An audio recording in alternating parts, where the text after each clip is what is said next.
Morning mga idol, ito't meron tayong check upin ngayon na L3 na ayaw mamatay ng indicator ng heater. Ito, titesting natin siya ngayon mga idol. Yan, nakailaw yung sa heater nya. Dapat yan, pag in-start natin yan, mamamatay yan. Pati yung battery sign okay naman, mamamatay naman siya. At saka yung sa langis nya ayaw mamatay. Ito ang gagawin natin mga idol, check upin na muna natin siya. Yan, mahandar na yung makina, ayaw pa rin mamatay, pati yung sa langis. Yan. Ngayon, ang gagawin natin, hugutin natin itong sa sender unit nya. Yan mga idol, ayaw pa rin mamatay. Susupply tayo ngayon dito ng negative na ground. Yan, sa battery. Tapos, titingnan natin itong kanyang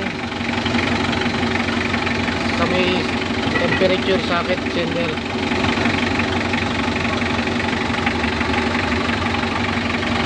Yan mga idol, ayaw pa rin mamatay ng battery indicator.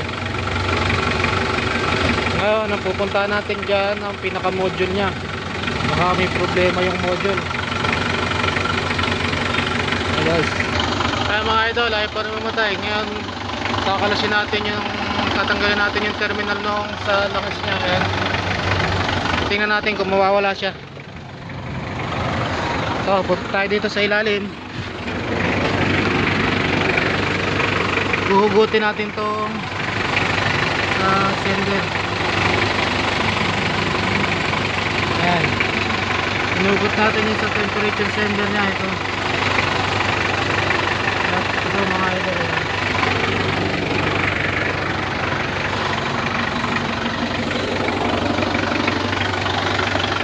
Ayan mga idol, wala siya oh. Ayan, nawala na yung battery, yung heater nya.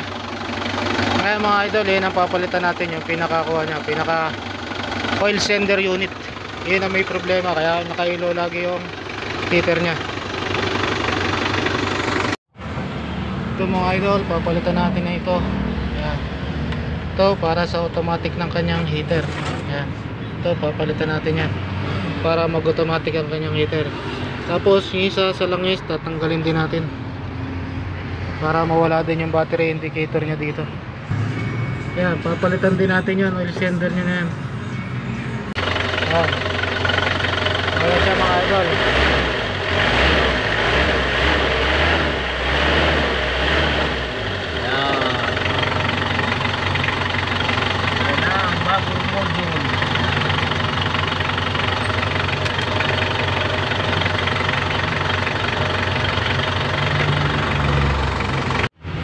Morning mga idol, ito't meron tayong check upin ngayon na L3 na ayaw mamatay ng indicator ng heater. Ito, titesting natin siya ngayon mga idol. Yan, nakailaw yung sa heater nya. Dapat yan, pag in-start natin yan, mamamatay yan. Pati yung battery sign okay naman, mamamatay naman siya. At saka yung sa langis nya ayaw mamatay. Ito ang gagawin natin mga idol, check upin na muna natin siya. Yan, mahandar na yung makina, ayaw pa rin mamatay, pati yung sa langis. Yan. Ngayon, ang gagawin natin, hugutin natin itong sa sender unit nya. Yan mga idol, ayaw pa rin mamatay. Susupply tayo ngayon dito ng negative na ground. Yan, sa battery. Tapos, titingnan natin itong kanyang sa may temperature socket sender.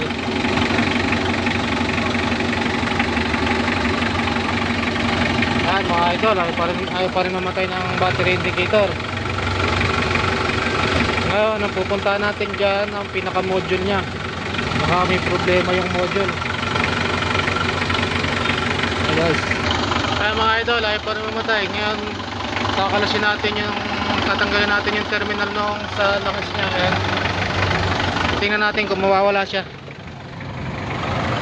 So, punta tayo dito sa ilalim. Huhugutin natin tong sender.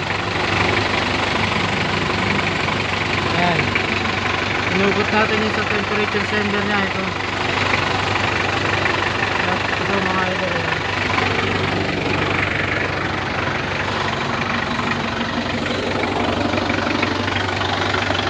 Ayan mga idol, wala siya, oh. Ayan, nawala na yung battery ay yung heater nya. Ayan mga idol, yun ang papalitan natin, yung pinakakuha nya, pinaka oil sender unit. Yun ang may problema, kaya nakailo lagi yung heater nya. Ito mga idol, papalitan natin na ito. Ayan. Ito para sa automatic ng kanyang heater. Ayan.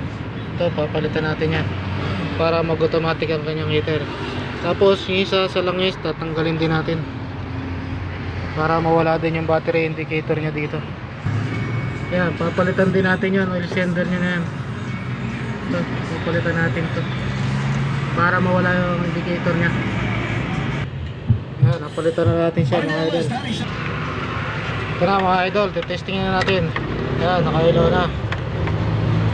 Pati yung heater nya nakailaw na. Ayan, pati yung kuha nya, yung oil nya nakailaw na rin. Tignan natin pag in-start kung mamamatay siya.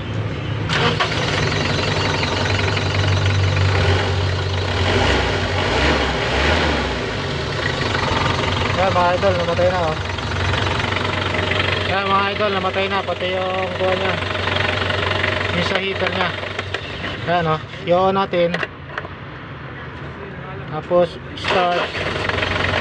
Ayan, ayan siya mga idol.